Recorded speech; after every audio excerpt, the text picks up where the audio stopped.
اسلام آباد میں cash and carry کا شاندار افتتاح، تجارتی برادری کی بھرپور شرکت، علاقائی کاروباری سرگرمیوں میں نئی جان پڑنے کی توقع۔ اسلام آباد سہالہ راجہ ندیم اسلام آباد کے علاقے سہالہ میں اسلام آباد کیش اینڈ کیری کی شاندار افتتاحی تقریب منعقد کی گئی، جس میں مختلف تجارتی اور سماجی شخصیات نے بھرپور شرکت کی۔ افتتاحی تقریب کو وقار اور نظم و ضبط کے ساتھ ترتیب دیا گیا، جس نے اسے علاقے کے ایک نمایاں کاروباری سرگرمی بنا دیا۔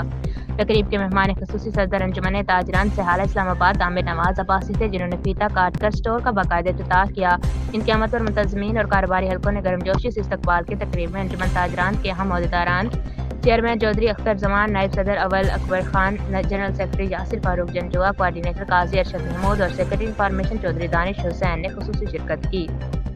اس موقع پر مہمان خصوصی عامر نواز عباسی نے خطاب کرتے ہوئے کہا کہ علاقے میں جدید معیار کا کیش اینڈ کیری کھلنا خوش آئند قدم ہے، جس سے نہ صرف شہریوں کو معیاری اور مناسب ریٹ پر اشیاء ضروریہ میسر آئیں گی، بلکہ علاقے میں روزگار اور کاروباری سرگرمیوں میں بھی اضافہ ہوگا۔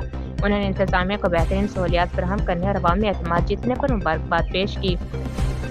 شرکا نے افتتاحی تقریب کو علاقے کے لیے ایک مثبت پیش رفت قرار دیا اور اس امید کا اظہار کیا کہ اس طرح کے مزید کاروباری منصوبے سہالہ اور ملحقہ علاقوں کو معاشی سرگرمیوں کو فروغ دیں گے۔